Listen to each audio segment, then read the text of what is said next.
Wonderful. Hello, everyone. Good evening, good afternoon, good morning from wherever you're joining us. Thank you so much for being here. It's a pleasure to have you. And it's such an honor and a pleasure to be hosting Claire Aristides with us today. She is the founder of the Mindology app. She's a well-being and mindset coach. It's a great pleasure to have you here, Claire. Thank you for joining us. Thank you for having me. It's really nice to be here. Fantastic. So this talk is brought to you by Stafftreats, and today we're going to be talking about workplace resilience and how we can cope with change.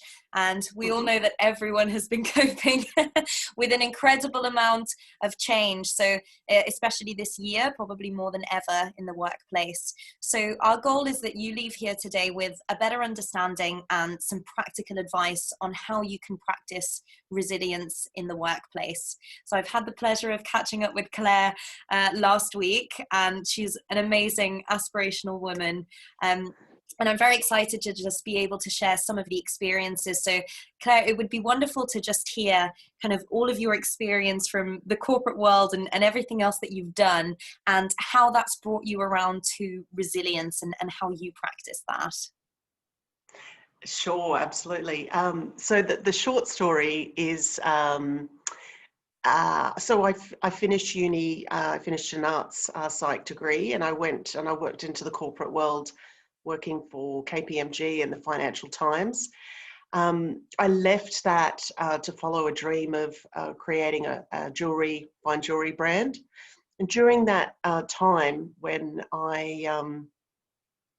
I was working on my business, and I was managing staff, managing cash flow, managing lots and lots of things. And I kind of suffered, now it feels like a distant memory, but burnout. And I turned to something that had been part of my life for a while, which was clinical hypnotherapy. And I spent a year seeing a clinical hypnotherapist to just de-stress myself, because I was incredibly stressed. So stressed, I'm pretty sure I developed a thyroid issue, autoimmune disease called Hashimoto's. And we just really worked with her on de-stressing, understanding that I was in control of stress, the perception of stress in my mind, or I had the ability to be in control of it. What I could do to control my reactions and start to self-regulate how I let stress affect my body. And I just found it an incredible experience that from there I trained as a clinical hypnotherapist. And I developed my practice and my clinic, working with people on sort of two key issues, which is stress, which manifests itself individually for all of us, because we're all individual.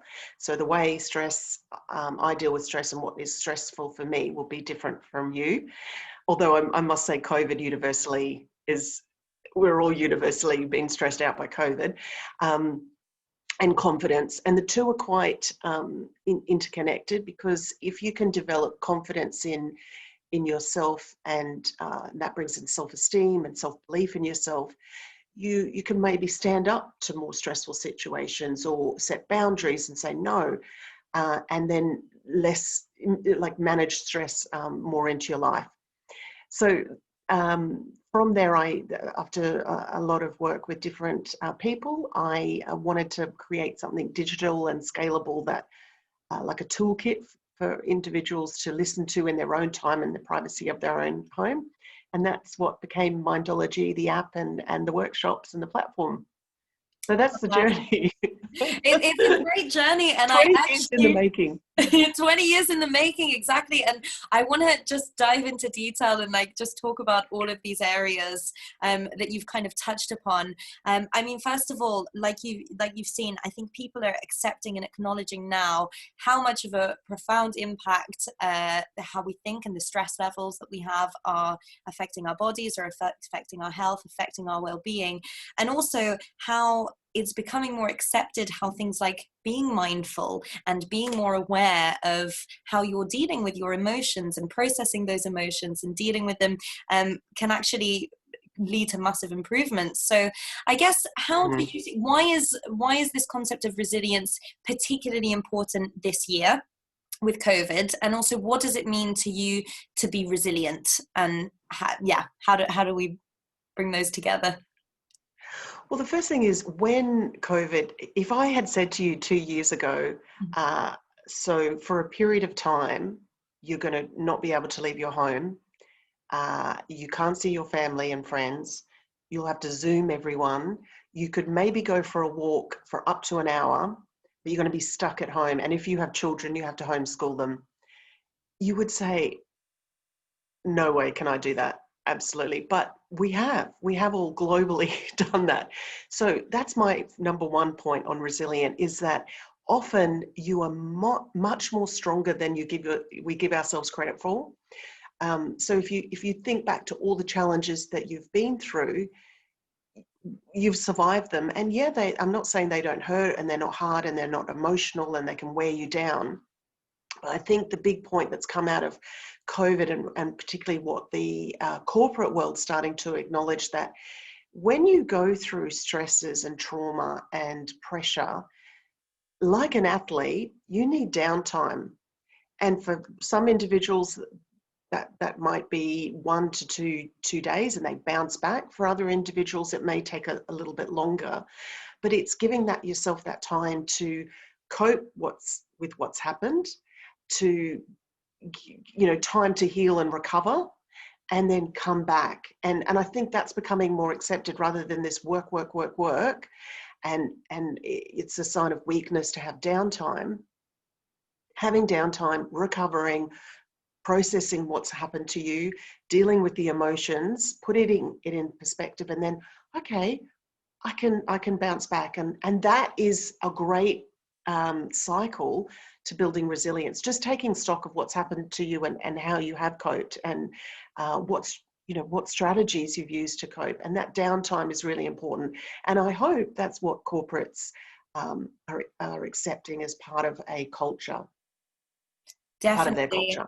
I think it's a lot of corporates have a responsibility, and we find that now HR departments are getting just much more, businesses are listening much more, because they want to know what's actually happening with our employees. They're recognizing how important that is, and how we need to bring it into our day-to-day life and our day-to-day work to make sure that our employees are really, really well. So I guess I'd like to understand what kind of strategies you think employers can put into practice to help build their employees' strength in these areas. Well, I think you won't expect this answer, but data. I do think actually talking to your staff and opening the conversation through surveys and getting information is the first step. Because each company is unique, and you have to think of each company as a person, as a whole, has its own unique personality. So I think the first step is understanding what your company personality wants as a general, because you can't please every individual in your company. So you have to create this collective persona, and ask them what they want. Ask them what's important to them, and then build that as okay, this is what we're going to do as our avatar kind of approach. And so asking individuals, because actually asking people do want to tell, obviously often anonymously, but they do want to feedback and drive what's happening to their companies. A lot of people say, particularly the millennials. I disagree. I think all people that work hard and are loyal to their companies want to at least have the opportunity. They mightn't take you up on it, which is interesting, but having the opportunity to say what they want. And then I think it's building a culture and a strategy that suits your company. For some companies that will be focusing on something for resilience, it could be training, it could be mindfulness practice, it could be awareness.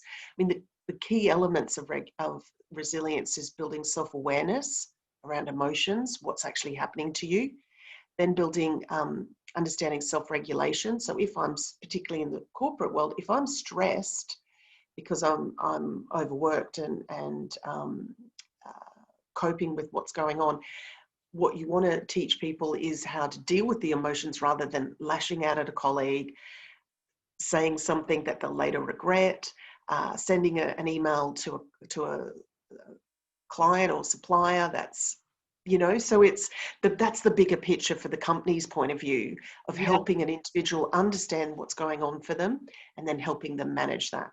Yeah, and we've all done it. I think it's been really difficult in these times because we're all facing an extreme amount of stress on the outside that sometimes you lash out and you don't realize it, or you'll talk to a colleague probably in a way that you wouldn't otherwise, and then you realize, well, let me check this. Hang on a second, this is because I'm stressed and I probably don't need to deal with this way. I mean, I had a conversation with a colleague the other day where I said, you seem very impatient with me. Have I done something?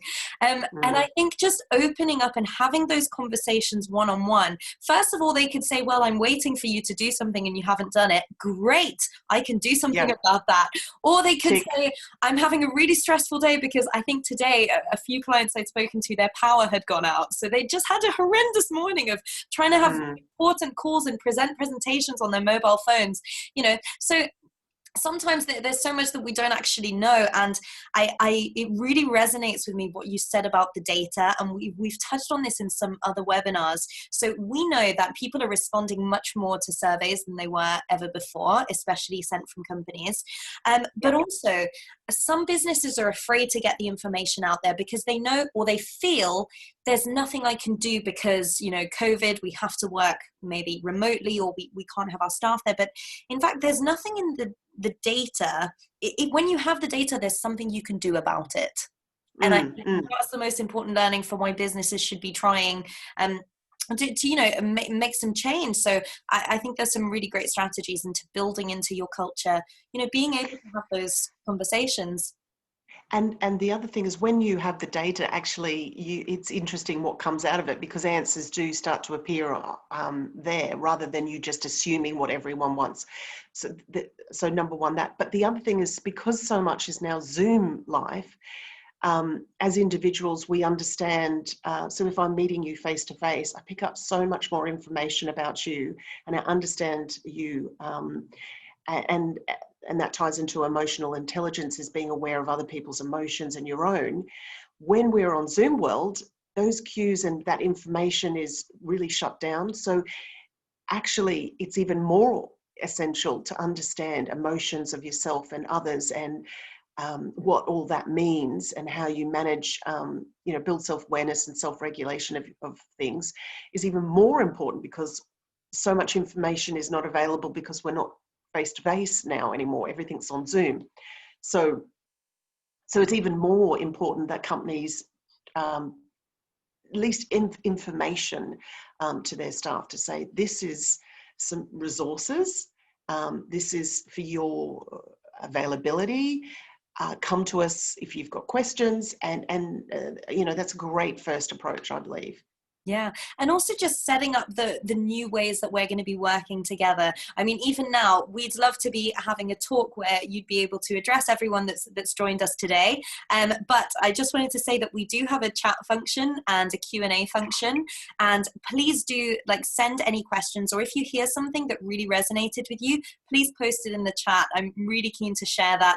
I think we've got some amazing technology. It's not the same as being in the room, but we want to hear what really reaches out. So when you say something and you look at someone and I've thought exactly the same thing, we want to know that. So please do post your questions in the chat, and we will leave plenty of space for questions at the end, which we'll answer as we're having a chat. So I would love to hear from you as well.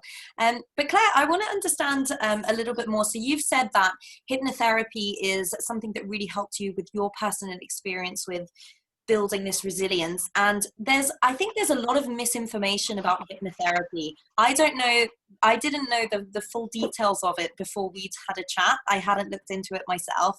And I think it's just a fascinating topic. So I'd love to hear from you, just what is it and what is it not, and how have you applied it? Yeah, absolutely. So we've only got a little bit of time. I could talk to you for hours about hypnotherapy. So a couple of definitions, just to explain what it is. Firstly, so hypnosis or hypnotic state is something that every one of us is highly likely to have been in. So a hypnotic state is considered when you're, say, watching your favorite show and you're zoned into the show and all other thoughts are paused. So I don't know if anyone's into The Crown, but I was really into The Crown. And so I'm focused on The Crown. I'm not thinking about the mortgage. I'm not thinking about what I'm cooking for dinner. I'm not thinking about, what I've got to do for my children. And I'm just focused on that show. That is a hypnotic state. So it's a very natural, relaxed, meditative state. As you're doing yoga or as you're cooking and you're focused, colouring in, all forms of that sort of relaxed, meditative, hypnotic state. So that's number one. Hypnotherapy is that when you take yourself into that relaxed, calm, meditative state, and we quieten what we call the conscious mind, the mind that says, I've got to pay the mortgage, got to pay credit card bills, got to text my friend, do this. When we quieten that, we access what is called our subconscious mind. And a hypnotherapist is making aligned suggestions towards whatever your agreed goal was, to connect with the subconscious mind and make changes at a subconscious level. So there is a real similarity between meditation in that it's that relaxed, calm, meditative state. The next step for hypnotherapy is that it is therapy-based. We want to make changes to the individual at a subconscious level. And when we're children, we pretty much walk around in a hypnotic state most of the time, a dreamlike state, because we're not thinking about the mortgage, the bills. Why kids are so nice. Yeah, but what's happened when we're kids is, I don't mean this in a terrible way, but little ideas get popped into our heads when we're little. So a teacher might say on a report card, or say you're not very good at maths, and that can kind of get stuck into your head. Mary's not a really sports person. Just words can get stuck into our head about who we are, and it could be even our interpretation of what an individual, a parent has said, or another little friend. Or so with the therapy side of things, we're wanting to change that subconscious and focus on the limiting beliefs and change them. So you might, and often we perpetuate our own limiting beliefs. I'm not a very good sports person. I'm just not a cook. I'm not just a confident person. You hear people, I'm not a confident person. I'm not outgoing. I never get in front of them. And you're perpetuating it. So with hypnotherapy, it's a therapy, and your hypnotherapist is working on a goal for you, and using words which are powerful to change that story deep down, so that you move into behaving in a more positive way for yourself. Yeah. So that's in a nutshell. Fascinating. I think when I've meditated before, it's all about being very, very conscious and being very deliberate about, focusing on your breath, let's say. But I think we've seen that research has shown that sometimes even before we take an action, the neurons in your brain have fired, and they kind of know that you're going to take that action. That's your subconscious brain is doing so much based on, maybe something that you heard and you consciously decided once, but then that's built in. So I guess in practice, how do you tap into that? So how do you work with a hypnotherapist? How do you work with your clients? How do you coach someone, and where are the opportunities in your day-to-day? So my routine is, as I'm waking up in the morning, and you're sort of fuzzy, still in bed, a bit sleepy, the conscious mind hasn't kind of kicked off quite yet. It's a really good time to, you could also call, so self-hypnosis. So in theory, also all hypnosis is self-hypnosis, because unlike the stage performers on Hollywood who are performers, so focus on that word, that it's a performance, all hypnosis is self-hypnosis, because I can't make any individual do anything that they don't want to, unlike what TV shows. So otherwise, why would hypnotherapists not be the most, wealthiest, stealing everyone's PIN number and so forth? So the individual has to want to do, be part of being in that relaxed, calm state. Some people do go into a deeper trance, if you like. That is not necessarily the case. I mean, whenever I did hypnotherapy and whenever I see my hypnotherapist, I'm in a light trance. Little things will pop into my head, and then they go, conscious thoughts, and then they just go. So I do, sorry, back to your question. Mornings, as I wake up, I do a self-hypnosis where I just think of it like intentional meditation. I tell myself what I want for myself, that I'm going to have I'm going to be calm and relaxed, also focused. I'm an individual that lots of ideas come into my head. So I'm remind myself that I can focus on something, and I can be confident in my responses. I also see myself, particularly if I have a meeting, I'll run through it in my head, how I want my posture, what I want my outcome to be, not in exact detail, but just setting that intention in my mind. And then at the end of the day, I repeat the process, and I literally flush out stress from my body. So I imagine, I do a body scan, and I see all the stress leaving all the cells and muscles in my body and just floating out because my body doesn't need it. And then I drift off to sleep. Yeah, so that's amazing. You can a really intentional meditation or intentional focus is a really good way of saying self-hypnosis. And self-hypnosis is something that sports people, business leaders, surgeons, top musicians will do to get them in the zone, to tell their mind exactly what they want for themselves, to focus on that positive and that direction they want themselves, as opposed to what we can naturally fall into, which is negativity, self-doubt. That's the natural way for us to go, unfortunately. So redirect yourself, tell yourself where you want to go, what you want for yourself, for your day. And try and phrase it in a positive. So I'm not going to be, rather than I'm not going to be anxious today, I'm going to be calm today. I'm going to cope with the day. And I mean, I do want to clarify, if anyone really suffers from severe mental health, then that of course needs to be dealt with in a often a medical environment. So I'm not. I just wanted to clarify, anyone who feels that they suffer from severe mental health, then sometimes people will say, well, I can't just think positively today. So that is an important element to recognise, and that can often need additional resources and support.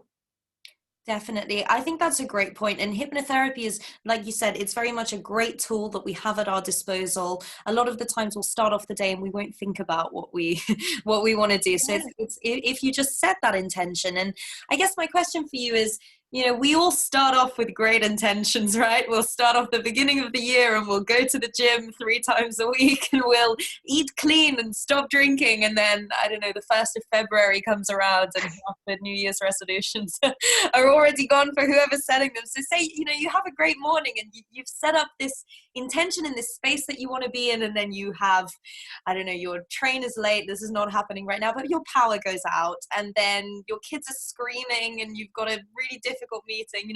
What do you do then? Well, the thing, if you look at the sports athlete analogy, they will still have a bad day, but they'll get back into it. I think when you fall off the wagon of New Year's resolutions, it's often because you've gone, okay, you accept it isn't going to happen, rather than going, all right, I've had a week of slovenliness, back on track. Because you're not human if you don't sort of at times, or accepting. And that, if you go back to resilience, that's accepting that sometimes things don't work out, And it's not having that rose-tinted glasses that I'm completely changed and I'm a different person, but accepting that life is stressful, but building strategies. So if you do, stop going to the gym, okay, next week is a new week and back into it. So it's perseverance. I mean, there's a great book, Grit. I can't remember the author, but she Angela talks about Duckworth. it's like Brilliant book. grit. It's coming back to it. So that's important element of building resilience is just taking time out. Okay, I've not done my running or whatever, or stopped drinking, whatever it is, and just come back to it the following week. Yeah. Every day is a new day. Yeah, rather than building the story, oh, I didn't run because I'm not a runner, and then your subconscious mind is just going to tell you that and stop you from putting the trainers on. And just as I was about to say it, I was thinking, oh, I hate running. But no, I do not hate running. I just haven't done it the right way yet. And I may figure it out. Yeah. I mean, that's true. We all tell ourselves different stories, and it's one of the resources we have on Mindology is what is your story some stories are positive and work for you and they're great. I'm not saying change them, but it's the negative ones that you want to focus on and change. And it's called What is Your Story? What do you keep saying and to yourself that reinforces in your mind things that you want to change. Absolutely. And I think it's like you said, just being conscious and thinking about it and catching those. So what are those things? And so I've downloaded the app. I've listened to the body scan and the pep talk, which I thought was awesome, but just kind of ridding yourself of that stress and just deciding that, I'm going to check in with every area of my body. So I guess I recognize your voice because you've done a couple of the recordings there. I knew your voice before I'd met you. So for whoever joined a little bit later, so Claire is the founder of the Mindology app, and it's a digitalized wellness and empowerment platform. So there's a lot of great content that you can access for free. There's also premium content if you'd like to hear more from Claire. That's just fantastic, and really coaching you into how you can develop this resilience. But it's really bringing that into an environment that we're using. I mean, we're on our phones every day, so I think using 10 minutes to just let it think about how you can set an intention for your day has been fantastic. So Claire, I'd just love to hear from you about, why you developed Mindology and what are the benefits that you've seen and what's the next step? Yeah, absolutely.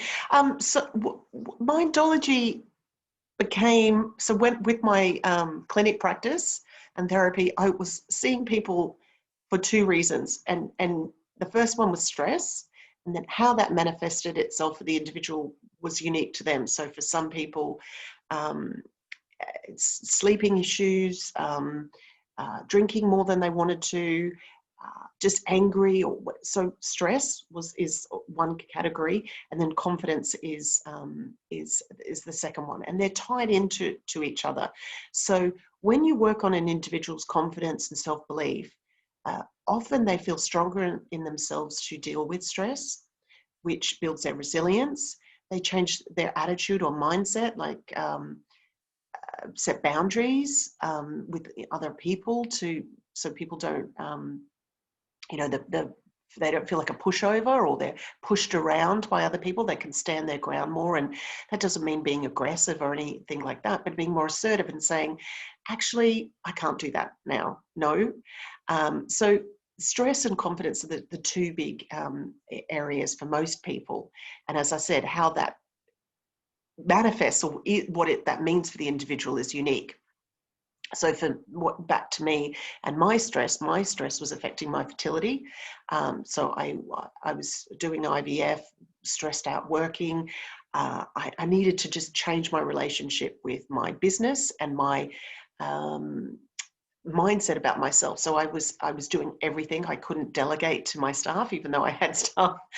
I was controlling everything they did and watching everything they did and checking everything it did. And it's not a way a business can run. So I had to let go, trust people. I had to become more confident in myself as a leader, to delegate and communicate effectively to the staff member. So they understood the job and not set them up to give them a task, but I haven't clarified, actually, communicated properly what they needed to do. So coming back to Mindology, I wanted to create little snippets of that and toolkits that address stress and addressed calm mind and addressed confidence and self-belief. Seeing yourself how you want to be so there's a session called Future Self, seeing how you want to be in the future, actually laying down the blueprint of where you want to go. So I want to have this business or this relationship with my staff where I delegate, I trust them, they can come to me and ask questions, and we're working collaboratively as a team. So that's what became the Mindology platform, is go to step-by-step sessions to help individuals in those different areas. And I do believe that self-care and self-development is an ongoing philosophy or a mindset, if you like. So it's not about fixing yourself right now and then I'm fine for the rest of my life, because your goals and your aspirations and your challenges and your life stage changes. So I see it like having a friend as part of your life that is caring for your mindset and helping you. And so for some people that'll be yoga and meditation. For some people it'll be Mindology and cooking, mindful cooking, or having a retreat every now and then. So building your own unique self-care toolkit or mindset, how you look after yourself, I think is really, really important. And I hope to continue to build offerings and the toolkit in Mindology for individuals to support them. Definitely. And I think what really resonates with me there is just how, when you said previously that hypnotherapy is all done to yourself, and it's more taking ownership and taking control of what you can control. So can you tell me a little bit about that and how you see it manifesting at work? So I think using self-hypnosis or yeah. So using our self-hypnosis, but also, I guess, how you build that intention into your work. So I think a great way is first thing in the day as you wake up, before but as you're doing your virtual commute, so maybe as you're making your coffee for the day, even as you're setting up on the Zoom call, just taking some really deep breaths, 3 or 4 really deep breaths. See the breath coming in as a calming breath, and the exhale breath as a cleansing, getting rid of nerves or getting rid of self-doubt. Actually direct what you want for yourself, using whatever you currently do. So if you go for a jog in the morning or a walk, as you're doing your exercise, telling yourself what you want for yourself, relaxing your mind, calming your mind is powerful for health and well-being anyway. We know the breath is a powerful tool that we don't tap into enough, and then adding in those affirmations and adding in those suggestions to yourself. So I want this meeting to go well. I want to, if I don't know the answers, I take a breath, see yourself taking the breath, and I'll come back to you on that.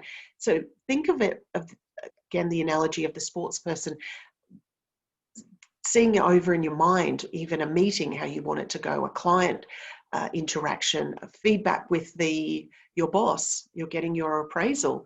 So see yourself calmly taking the feedback or responses, and maybe you've already pre-prepared some questions. You've already thought about how you want to ask about where you want to go in your career. So planning a bit more in your mind. Anyone who loves to writing down their goals for themselves for the day is meditative. Setting the intention that you want for the day. So I think it's really bringing it into your current routine, how you can bring in self-hypnosis into what you do in your morning routine. And then at the end of the day, what is hard now is we don't have that commute home like we used to. You might have a faux routine. So you shut down the computer, to pack a, who's the lady who says, or the organized lady as well? Marie Kondo. Yeah, so she's big on the desk, your desk being all clean. So pack away for the day. Pack away, shut the computer down. Right, tell yourself the day's over. You've closed the computer, closed the work mindset, and now go into family work mindset. And it is hard. It is about, any habit is about practice as well. So self-hypnosis is about practice. It's about repetition. So that becomes the new neural pathway in your mind, as opposed to old habits. Yeah, and I've heard so many times from people on my team, from fantastic leaders who, let's just say, these people rule the morning routine. They're on it. They've had a workout, they've cooked breakfast, they've spent, everyone knows some of this. Look at me, I'm just saying that. I'm reinforcing. I'm not a You're one. Yeah, exactly. And that's what I mean. So some people might have mastered these routines, and still it's feeling this responsibility. So yes, I can't shut down because this person needs me, or this client needs me, or this piece of work needs me. But I also find with fantastic leaders, a lot of the time there's this fear around showing any kind of vulnerability. So for leaders, sometimes resilience is, I can do everything and there are no issues. So how do you see that, and what do you think might be a better approach? I think that's changing this year, that people are becoming more vulnerable. And I think I think the way for a leader, because I think a leader can be worried about sharing vulnerability, worried that they're going to lose respect somehow. So softer skills are seen as, can be seen as a sign of weakness, but actually emotional intelligence is based on understanding your own emotions and the emotions of others. So I think a great way for a leader to show vulnerability is sharing the story of what's happened, but giving the journey. And for, I think a tip for a leader to feel that still sense of control maybe, or managing the team, is what they did. So I felt vulnerable. I was going through this.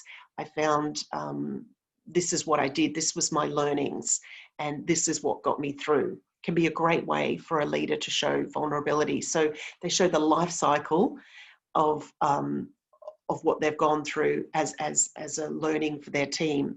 And I think it can help open up the dialogue for other team members to say, hey, I'm finding it tough.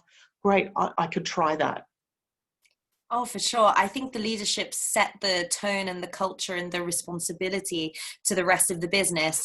In fact, I heard from an employee very recently that one of their leaders had said, oh, I don't know how to solve this problem, but I'm working on it. And they said, this was the most I've ever respected this leader.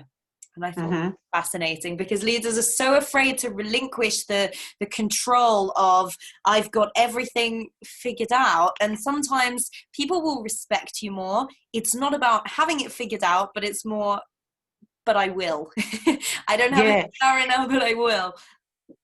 And leadership actually is about leading a team. So that is what a true leader does. They collaborate, they delegate, they build motivation, and they lead a team towards whatever the common goal is. So in business, whatever your project is. So that is what a leader's true goal is to do. So we're emotional people. We respond to stories. We respond to hearing what other people have been through and learn. It makes us connect with people. So I think that sharing the journey, or sharing insight with your team, can be very, very empowering. You obviously have to do what you feel comfortable with, and I'm not saying overshare things. That everyone has their boundaries, but you can definitely inspire your team by saying, as you say, I'm not sure, which means I don't have all the answers, and that's normal.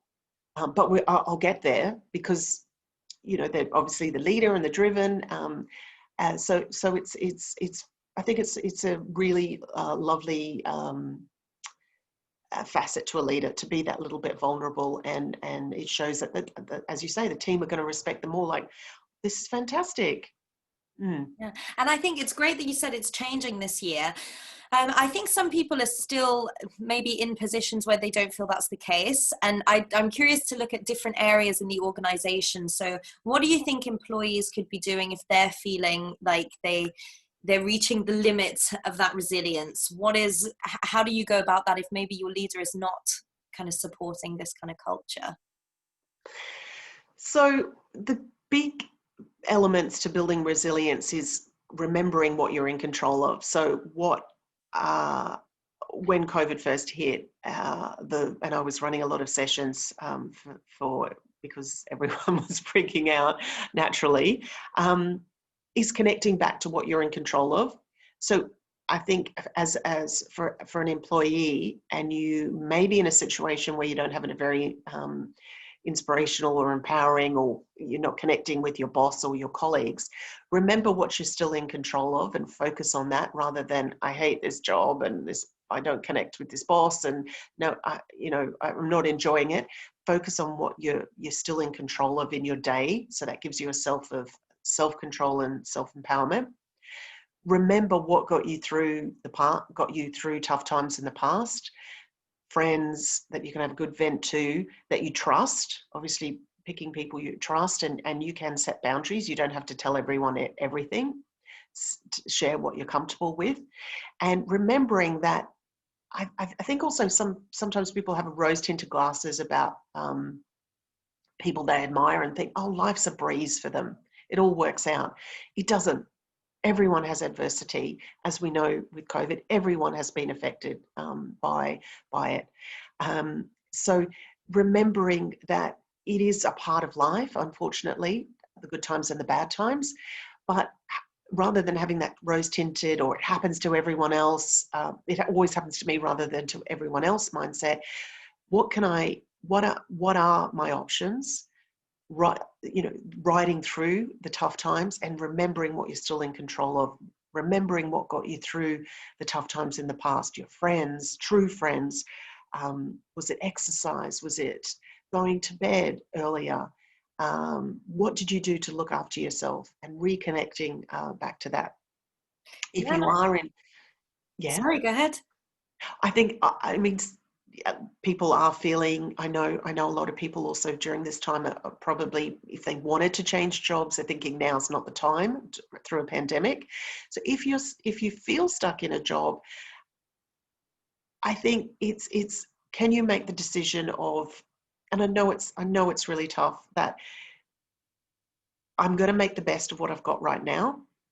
This is what I'm still in control of, who I see, who I Zoom, who's my friends, what I wear, what I eat, what I drink, what I watch in my own downtime. So really reinforce those things to yourself and ride the wave. Let's ride through this wave until we're through on the other side. Yeah, I think even just that feeling of That's my being pep talk. stuck. It's a great pep talk. That's why I'm getting so excited about it, because the feeling of being stuck even is sometimes in our heads, because there are so many things that can make you feel unstuck. And yet sometimes even you say adversity hits everyone, yes, but there are also times when things are unfair. But I think the resilience still applies, right? So let's say you've been, something really unfair has happened to you at work. How would you, maybe someone got a promotion that you deserved. How do you come back from that? And what is the thought process that helps you to process and come back from that? I think recognize that sucks. I wish I'd got the promotion is absolutely natural and fine. The point is, don't get stuck in that for months. The point is, the big thing with resilience is things can go wrong, things can not work out, but rather than getting stuck in it, it's how you get yourself through your friends, through self-care, through connecting, reminding yourself that you have gone through one lockdown already, or one pandemic, or one thing of the pandemic already. If you're exhausted, give yourself time to repair and heal and lick your wounds that you didn't get the job that you wanted, and then come back with a fresh start in a month or so. So I think accepting that things don't work out is it's not being blindly, well, it's always got to work out. That's a sort of rose-tinted glasses view. It is natural to be disappointed. Accept those feelings. Try and have some self-regulation. So don't send a nasty email to the person who got the job or anything. And then, or to your boss, because you might regret that. And then giving yourself time and space to heal, and then come back. I mean, we all have disappointments, and they're not fun. Of course they're not fun. The important point is don't get stuck in that feeling for months and months and ends. There's a really great concept of this emotional moments. So get stuck in it for moments, or you know, a certain short period of time, not emotional months of anger or disappointment or resentment. It's finding that circuit breaker for yourself, and I think self-hypnosis is a great way to, and you can bring in gratitude into the self-hypnosis, because we know gratitude and connecting back to what we're grateful for is a really simple way of moving your mindset from the negative soundtrack to the more positive soundtrack. Yeah, and finding that circuit breaker, like you said, it was hypnosis for you. And I'm just from listening to a lot of the pep talks and the scans, I'm keen to build this into kind of the routine, but I'm also very interested into how do I bring this into work? So if you are in an HR department, what can you do to foster that resilience overall, given that employees have, you know, struggled quite a lot this year? What are some practical things that you could be doing if, you know, you're not directly managing a team, you don't directly have a say of, you know, the direction of the business, but you are responsible for the people?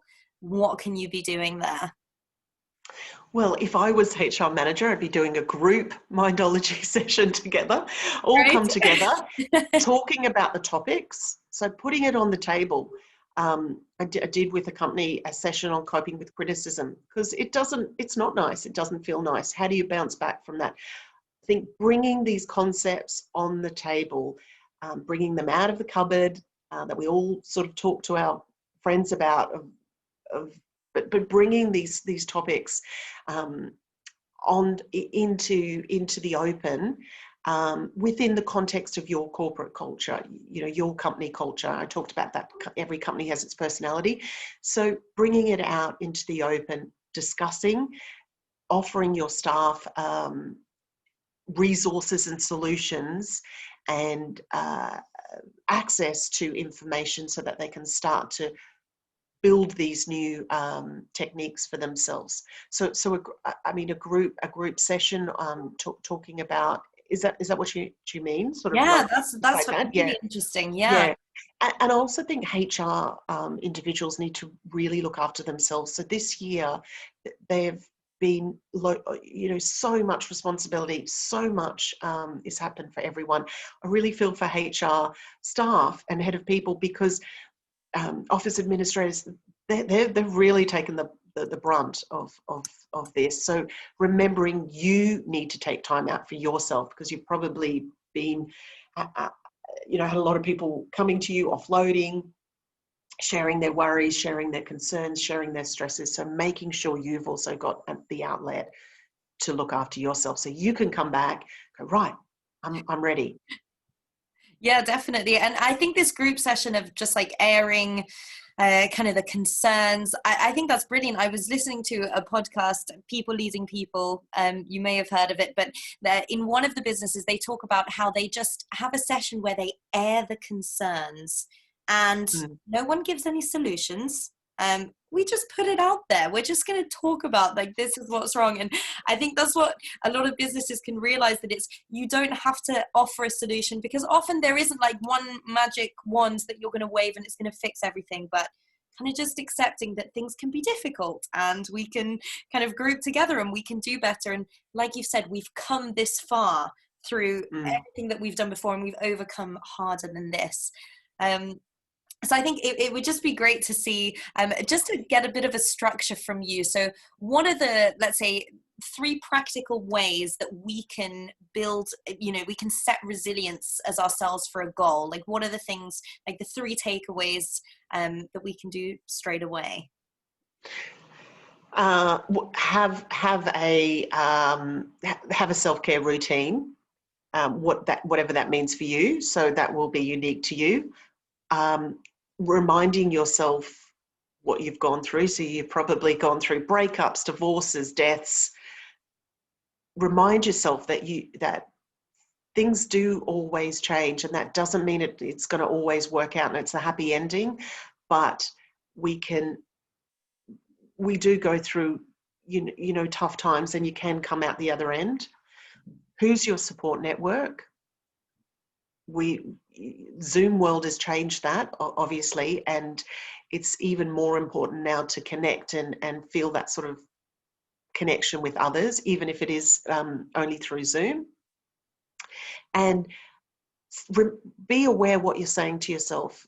What are the thoughts that you repeat and embed in your mindset? Are they positive or are they negative? And if they're negative, what can you do to change that self-talk, i.e. using self-hypnosis in the morning, as you wake up in the morning, ready for work, and then at the end of the day, clearing out the stress from the day. So that's my sort of 3 top tips, I suppose, or maybe it was 4. No, the playbook really, but obviously we're really keen. Please do get in touch if you have any questions kind of after this, but I'd love to just open up the space to everyone who's joined us today. We hope that you found this valuable, and I'm really keen to hear any questions that you might have. Please do feel free to pop them into the chat, and or anything that resonated. Any questions? I'm going to put on the background jazz while we... That's a good idea. Yeah, and resilience is it's a skill. It's not like I've got blue eyes and that's just the way I am. It's not I'm born with resilience or I'm not born with resilience. Resilience is something you can build. We hear of confidence muscles and the leadership muscles and the outgoing muscle. Resilience is a mindset muscle that you can build over time. And also seeing what, we talked about leaders sharing vulnerability, your role models and what they do and what gets them through, and talking to others, which was the social aspect of connecting to your network and relying or counting on your network, having that support. And by that, I mean, I have 3 really good friends. I don't have 30 friends. I have 3 really good friends that I can talk to, and that's plenty for me. So it doesn't need to be a whole bunch of people. A network. I've got one of my really good friends who's just joined today, and and I think that's definitely true. But even all our interactions have completely changed. Like I find I'm very sociable and I like to interact a lot, so I'll find that I'll go to the shop and I'll say hi to whoever's at the door, and I'll feel giddy after this because like I've spoken to a 3D human.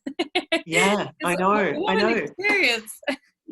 Yeah, it is, because we are social people. We get even people who say, well, I'm an introvert, but they need the interaction to then go away and be introverted. Yeah. So we all have levels of social connection we need more of. So some of us need more than others. So it's been a totally credible world, and I think we need to all just clap ourselves, pat on the back of how well we have done. Because like I said, if you'd been told this was going to be your world last year, you'd say, no, I can't do that. There's no way I can do that. and yet we have all got through it. I'm not saying it wasn't tough, or is tough, because obviously it's still ongoing, but we have got through so much already. Oh, we definitely have. And I think just being able to draw on that experience, well, I've done it before. So when lockdown 2 came around, well, this is the kind of second stage for the UK people. But lockdown 2, I was like, yeah, piece of cake, but a month. I've done that before. I know I can do that. I'm just going to, I'll have less, giddy shop interactions, but. yeah, exactly. But eventually we'll get there. And we are. And I think there's, it's been great for those who've been able to work remotely. I think there have been challenges, but being grateful that we're able to do that, and just adapting to the times and having to work slightly differently. So we've kind of come to the end of the chat that we wanted to share with you. So please do feel free to share any questions. Type them into the Q&A. Type them into the chat. Thank you. Mindology. Yes. Mindology is also on. We didn't say Mindology is coming to Staff Treats. Mindology is coming to Staff Treats. No, yeah, I didn't say I that. should have said that at the start.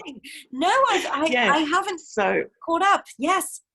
Yeah, so it will be available for through Staff Treats. So that's exciting. So it's the workshops and the app and the workbooks. That's amazing. So excited to hear that. So there we go. That's making it really easy for businesses to bring this in. I've kind of done this as an individual, but fantastic. I mean, yeah, if you can get it with your business, that's incredible. So yeah, Claire, it's been amazing having you. I've been Eva here with Staff Treats. Thank you so much. So nice to chat, Eva. Feel free. I hope everyone has a lovely evening. Yeah, have a look wonderful after yourselves. See you.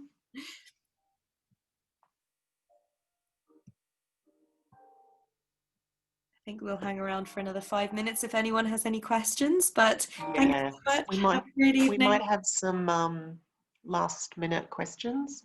Do we have anyone? No. I've got the chat. Yes. Claire, what have you heard from businesses? That's from Mo. What have we heard from businesses? Can you give a little more context? What are they struggling with? What are businesses struggling with? Great question. Very, very good question. I think the challenges are what to do. So I think businesses have been nervous about touching wellness because, I don't know, there maybe hasn't been the urgent need. Now there's this urgent need. So a lot of businesses are feeling panicked. I think there's work from home, Zoom fatigue and burnout is number one challenge. And what do we do about that? How to make sure staff feel connected and loved when we're not all together anymore. So solutions still need to be, a lot of them still need to be via Zoom because that's our reality. But I think businesses, the biggest challenge is what do they do and when do they do it? And my biggest take home is start somewhere, because you're setting the culture, or you're telling your people and you're telling your staff, and I know from having my own business, your staff are your business, that you matter. And as you said about the team, I don't know what we're doing yet, but we've got to do something, or something as simple as that. We want to make sure that you guys are looked after and we care for you. I think that's the number one step. And then the different challenges will change over time. So when we first had lockdown, it was the shock. Everyone was in shock, and now we've got to build the endurance, because we're not sure of the end date of this world turn upside down life. So helping staff build that resilience and keep going and endurance through such of uncertain times. We've got a question. That's a really good question. I don't think technology will take over, because we are humans, and look how much we all miss work drinks, work cooler moments, water cooler moments, to hear the work gossip, to vent, to find out about other jobs and that. So I think that social aspect of humans and people in the workforce isn't going to change. The nature of the jobs may change. So yes, AI is obviously becoming more prevalent. So certain jobs will be replaced, but I think new jobs will evolve as a result. And AI and technology is not perfect, as we know. So there'll be jobs. So my son's 9. There's going to be a whole series of jobs that he might be applying for in 20 years as opposed to now. So I think the different jobs are going to change. I'll just read out the question as well, just for anyone who's listening. Have you come across any wellness solutions that have impressed you specifically for work? So we talked that wellness is unique to individuals, and wellness covers a series, different elements. It can be physical, emotional. So wellness is a big area. Mindology is about mindset of the wellness, and how you understand how you use your mind to effectively bring out the best of yourself as an individual, to cope with stress, to cope with confidence, self-belief in yourself, to go and exercise, or go for the job, or go for the job interview, to better present yourself to suppliers or clients. Yeah. Does that answer the question, Mo? So, and also understanding what wellness, the context of wellness for your company, what's important. If you have a particular company that's I can't think of an example, but the personality we're talking about early is important to understand, to understand your company's culture, and then create the wellness solution around that. Yeah, I think just asking, it's what you said before about asking what people want. That's what's going to help you pick the best kind of solution. Yeah. Have we got any more? Coming in.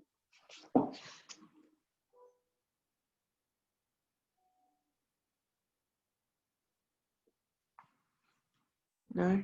Thank you both. Thank you, Mo, for your questions. This has been fantastic. Okay, we'll round it up, but do feel free to get in touch with Claire and stafftreats if you have any questions. Feel free to connect with Claire and download the Mindology app. Give it a go. Give it a try. I've got some great content that I've already seen. Claire, again, it's been a pleasure having you. Thank you so much, everyone, for joining. We hope you have a wonderful evening and you've taken away something that will help you build some of your resilience for yourself and for your work. Claire, I think there's some resources. yes. Amy's connected to a resilience journal that we've got. So there's some resources available if you want to dive in a bit deeper into this area as well. Excellent. Thank you very much, everyone. Have a wonderful evening. We're going to log off now. It's been great having you, and we hope to hear just your impressions and anything that you'd like to see more. Any questions? Yeah, we'd love questions. Thank you. Good night, everybody.